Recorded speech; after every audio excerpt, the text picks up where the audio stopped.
warahmatullahi wabarakatuh. Saya Diana Indriani dari Prodi PGSD semester 4 Universitas Muhammadiyah Kota Bumi akan menceritakan kembali sejarah singkat salah satu kerajaan besar yang ada di Nusantara, yaitu Kerajaan Sriwijaya.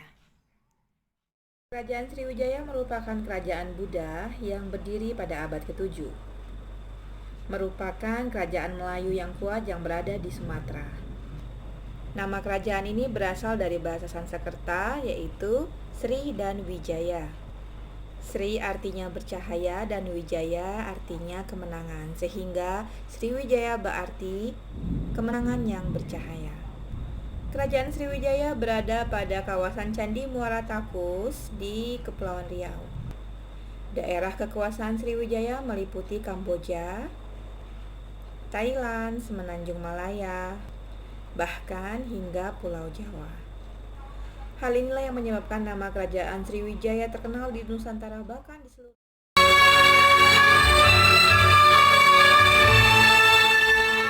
Sebuah kerajaan besar tentunya memiliki kejayaan dan runtuhnya yang akan selalu diingat oleh masyarakat Indonesia.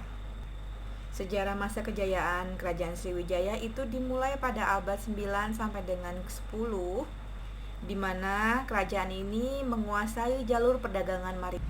Jalur perdagangan maritim ini berada di Asia Tenggara.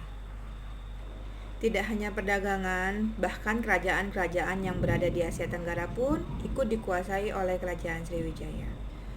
Masa kejayaan kerajaan Sriwijaya menjadi pengendali rute perdagangan lokal, yang mana pada waktu itu seluruh kapal yang lewat akan dikenakan bea cukai. Mereka juga berhasil mengumpulkan kekayaan mereka dari gudang perdagangan serta melalui jasa.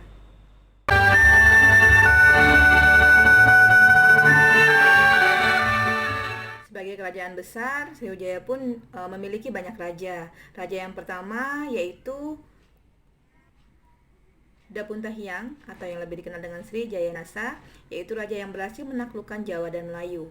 Kemudian ada raja yang cukup terkenal hingga saat ini sehingga namanya diabadikan menjadi nama jalan bahkan nama gedung di Kota Palembang, yaitu Raja Bala Putradewa.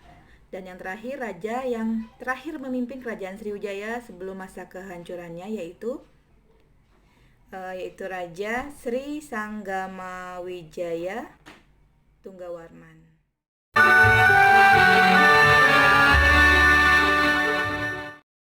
Seperti yang sudah saya jelaskan saat pertama tadi, sejarah kerajaan-kerajaan besar, di mana ada kejayaan pasti ada masa keruntuhannya juga.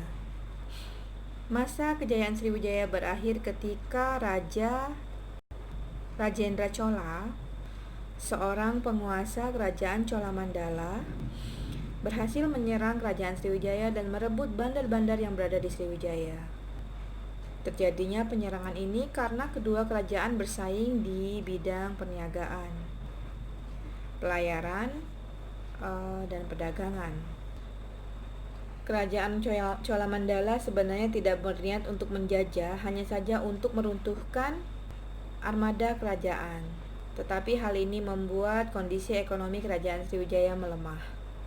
Tidak hanya itu, kekuatan militer kerajaan Sriwijaya pun juga ikut melemah sehingga banyak prajurit-prajurit yang melepaskan atau memisahkan diri dari kerajaan Sriwijaya. Hingga masa kejayaan Sriwijaya berakhir pada abad ke-13, pada permulaan abad ke-12 sampai dengan